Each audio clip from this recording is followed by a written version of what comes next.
In the Middle Ages, disease was as common as the air people breathed. In those crowded and gloomy cities where sewage ran through the streets, trash was dumped into rivers, and animal carcasses decayed along the roadsides, escaping illness was almost impossible. Today, when we get sick, what's the first thing that comes to mind? Hospitals, antibiotics, IV fluids. At worst, we type our symptoms into Google and ask, what could this be? But for someone living in the Middle Ages, the picture was entirely different. Disease wasn't an invisible microbe. For most people, it was the rod of God. Throughout this period, from the 5th to the 15th century, none of the things we take for granted today existed. They didn't know about microbes, there were no vaccines, and no doctor could say, "Don't worry, antibiotics will fix it." Especially after the 10th and 11th centuries, Europe's population began to grow rapidly.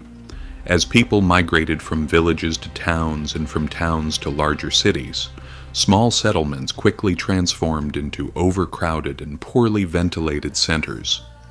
There was no sewage system, human waste, garbage, and animal remains were often dumped directly into the streets or into rivers, and the very same rivers were used as drinking water.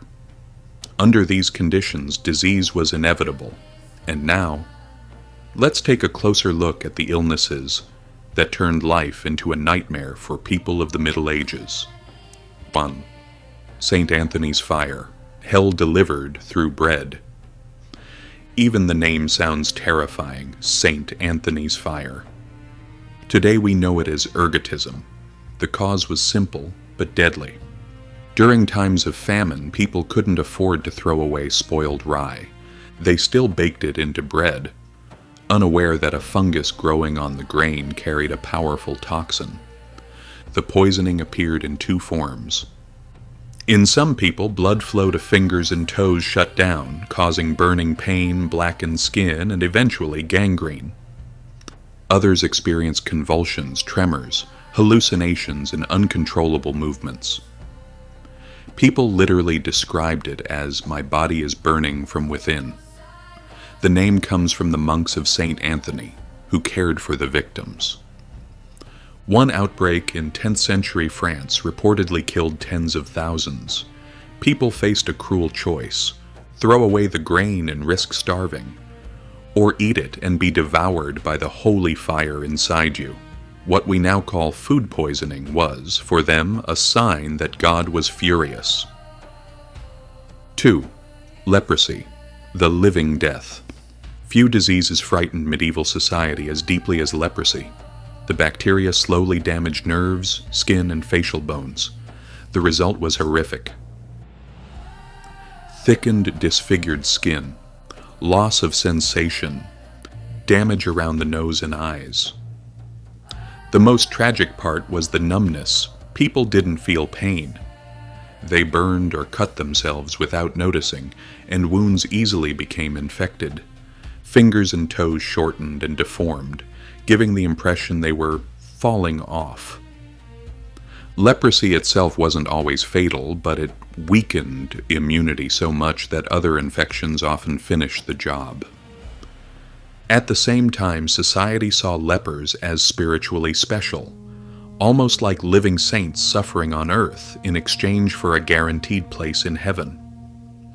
By the 11th to 12th centuries, many European regions built leprosaria, places where sufferers lived separately, but received food, shelter, and prayers.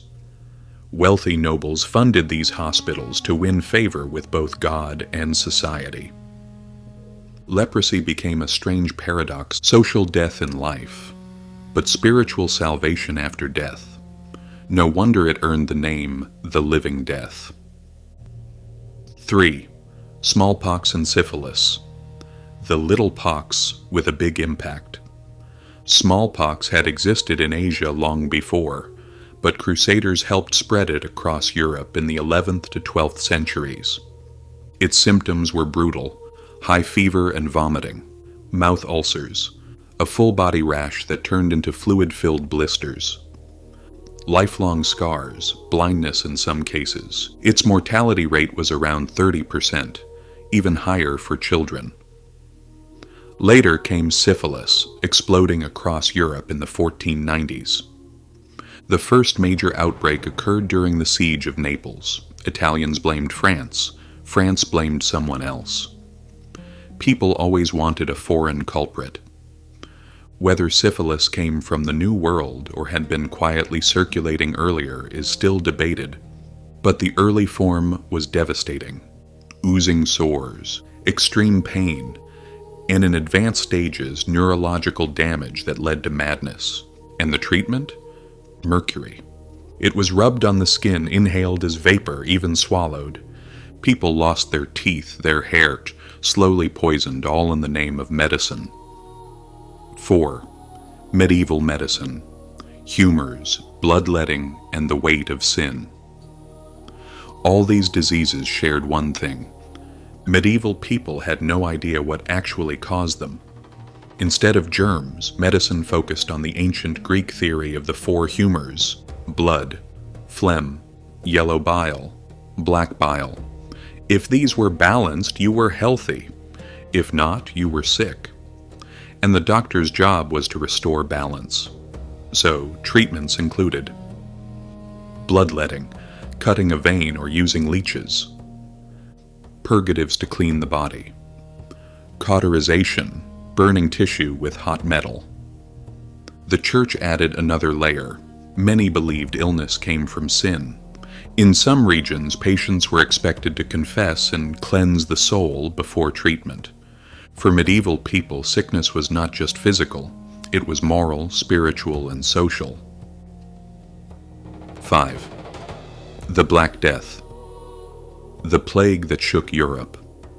And now the most infamous catastrophe, the Black Death. It arrived in 1347 on merchant ships from the Black Sea. Fleas on rats carried Yersinia pestis into Europe's crowded, filthy cities. The symptoms were horrific: swollen lymph nodes, buboes, dark patches under the skin, fever and difficulty breathing, vomiting blood, organ failure, coma. Most victims died within days. It's estimated that the plague killed tens of millions worldwide. Europe alone may have lost at least a third of its population. Some English regions lost half. But here's the surprising twist. With fewer workers left, labor suddenly became valuable. Peasants demanded higher wages and better conditions. Taxes dropped in some places. Land became easier to acquire. This tragedy also helped weaken the feudal system, a disaster that reshaped Europe's future. 6. The English sweating sickness, a one-day killer. In the late 15th century, a terrifying new illness appeared in England, the sweating sickness. Its biggest horror, how fast it killed. People described it like this. 1. Sudden fever, chills, headache. 2nd, severe muscle and joint pain. 3 hours of heavy sweating. 4th, death, often within 24 hours. Imagine leaving home healthy in the morning and being dead by nightfall. Chronic illness scared medieval people, but this shocked them. Even today, scientists still don't know what caused it. A virus, rodent-borne disease, something else. Its origins remain a mystery. 7. Water elf disease and the king's touch. When illness became myth. Some medieval disease names sound like they came straight from a fantasy novel. Water elf disease. Vater-elfedel. Described with red spots, watery eyes, fatigue.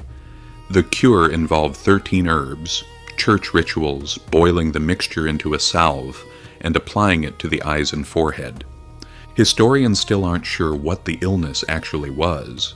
Maybe measles, maybe something else. The king's evil, scrofula, a form of tuberculosis affecting lymph nodes in the neck. People believed French and English kings could cure it by touch. Large ceremonies were held. The monarch would place a hand on the swelling and sometimes give a small medallion. For many, belief itself was half the treatment. Real medical options were limited, herbal balms and sometimes mercury, which did far more harm than good. 8. Living side by side with death.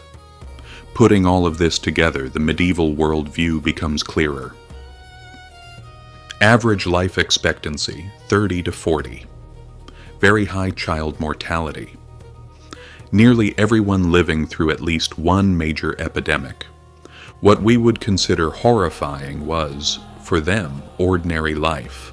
So, death wasn't surprising. Religion shaped daily understanding of suffering.